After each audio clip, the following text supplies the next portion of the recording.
Mario, the world's most famous Italian-ish character, and today the subject of today's video. Don't worry, the Haibane Renmei Retrospective will be out next week. Anyways, we all know who Mario is. He's Nintendo's flagship IP and beloved video game Jumpman worldwide. He is a star of not only the handheld, video game, and silver screen, however, but also of the home video screen. Once Mario took off in the 1980s, Nintendo was in its golden age, dominating the video game market, and this of course came with tertiary merchandise, including many video productions.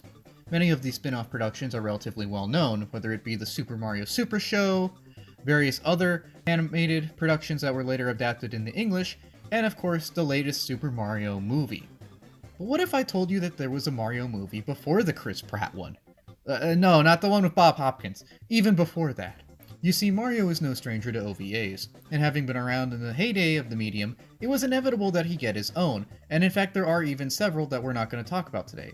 Instead, we are gathered here today to pay witness to one of the most obscure Mario productions out there, the Amada Anime series Super Mario.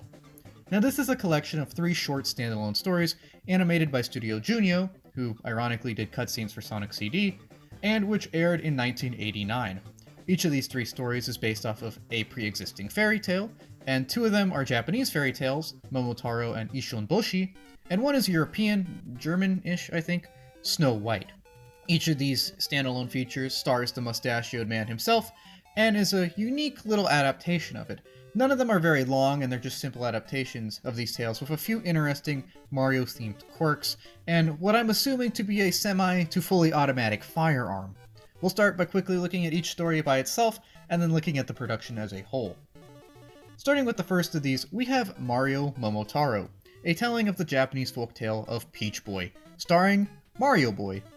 In this rendition, Princess Peach is kidnapped from her loving Koopa grandparents, which raises some logistical questions, by Bowser, who locks her away after she refuses to marry him.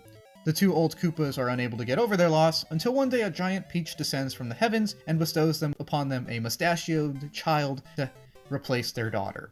That's Mario, and just like the real Momotaro, he puts together a crack team and then beats up some demons in order to return their ill-gotten treasures to their rightful owner, including Princess Peach, home to her parents. Unlike the real Momotaro though, this one's packing. The second story is an adaptation of Ishonboshi, or the 1-inch boy. Here, another old couple, a different old couple, wishes for a child, only to receive a child that never grows taller than 1 inch. In spite of this, they still love him and take care of him, and he becomes a brave young man who wants to go off and see the world. They reluctantly allow him to do so, after equipping him with a sewing needle sword and this little boat thing.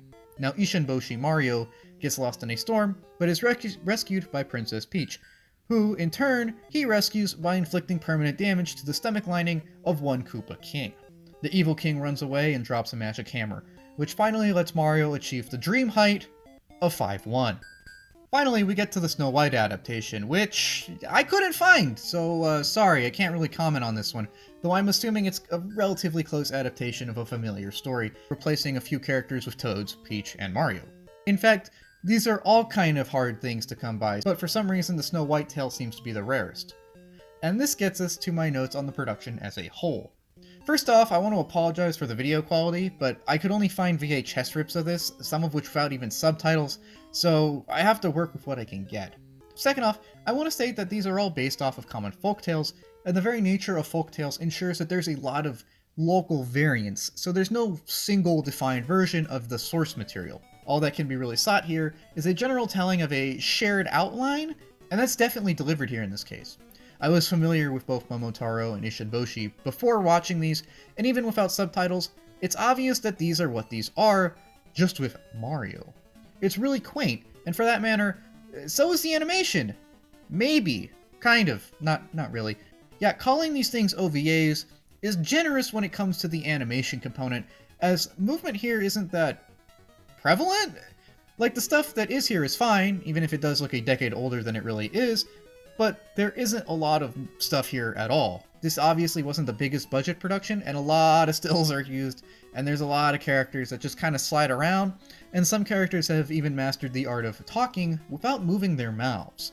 There is a definite lack of quality here. If we really want to scrutinize it, if we really want to hold a magnifying glass to the quality here, it's not the greatest.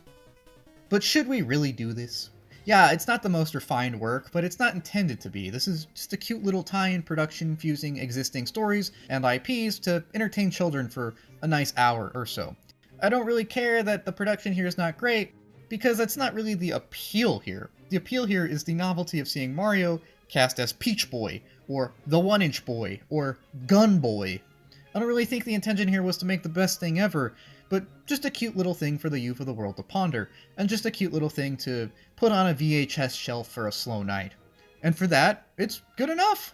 Something else that's good enough is the OST. The OVA uses 4 or 5 songs, and from what I can tell, they're all original to this production.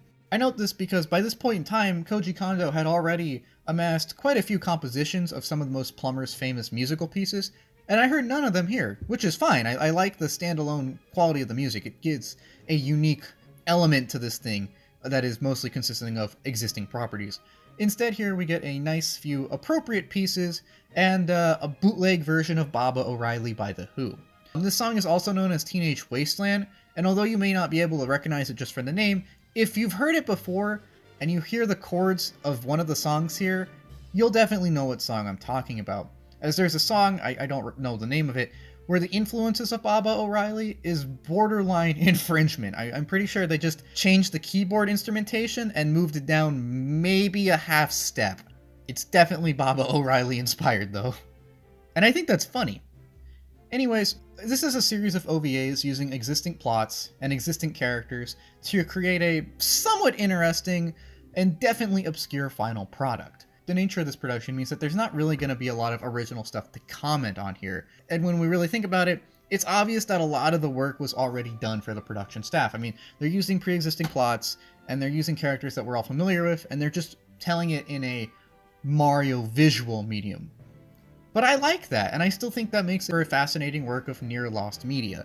Yeah, there is not a lot to look at here. I mean, I think all 3 stories combined are still under an hour, but just the fact that they made a Mario-themed fairy tale collection is cute. It's a really neat look at a time when big properties could still be covered by small productions, or big properties would let themselves be covered by small productions.